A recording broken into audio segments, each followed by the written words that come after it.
আসসালামু আলাইকুম, রামাদান মোবারক। আজকের ভিডিওটা আমাদের খুব বাস্তব ধর্মীয় এবং একটা সামাজিক দোহাই দিয়ে দিনের পর দিন আসলে ক্রেপ্ট করার একটা প্রয়াস।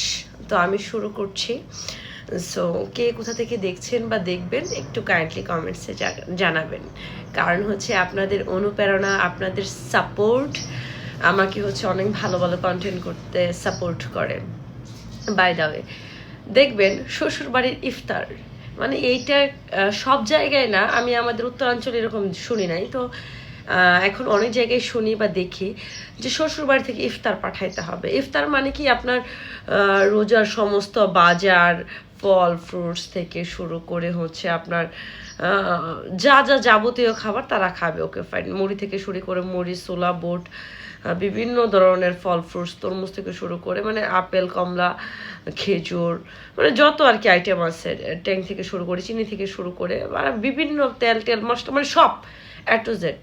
ইভেন এমন হয় যে অমুকের শ্বশুরবাড়ি থেকে এটা দিছে, শাশুড়ি বলে আচ্ছা অমুকের শ্বশুরবাড়িতে এটা দিছে, এটা তোর শ্বশুরবাড়িতে পাঠাইলো না, বা তোমার বাপের বাড়ি থেকে কি দিল, আচ্ছা অমুকের শ্বশুরবাড়ি থেকে এটা আমাদেরকে দিচ্ছে, ইফতারে না ডালা বইরা দিচ্ছে, আমরা তাদেরকে কি দেবো, কি খাওয়াইতে পারবো।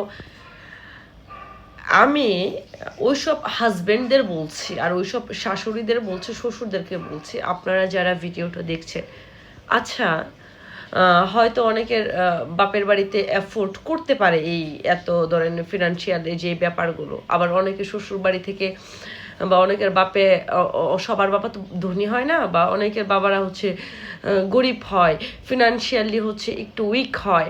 তো সেই মানুষগুলো কিভাবে আপনাদের এইসব চাহিদা পূরণ করবে? কেন যতদিন ছেলেকে বিয়ে করার নাই এর আগে কি হচ্ছে আপনারা ইফতার না খেয়েছিলেন? রোজা তো সংযমের একটা মাস, নিজেকে বিরত রাখার মাস।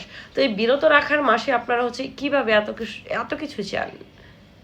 আপনারা কিভাবে চান যে হচ্ছে আচ্ছা ইফতার এটা দিবে সেটা দেবে? কেন ছেলে বিয়ে করানোর আগে হচ্ছে কি আপনারা ইফতারে না খেয়েছিলেন? তখন কি আপনাদের ইফতার লাগতো না? তখন কিভাবে মেনটেন করতেন? সো কিছু কিছু ছেলেদের বলতেছি, নিজে ইনকাম করতে শেখো ভাই, নিজে ইনকাম করতে শেখো, শ্বশুরের দিকে তাকায় থাইকো না।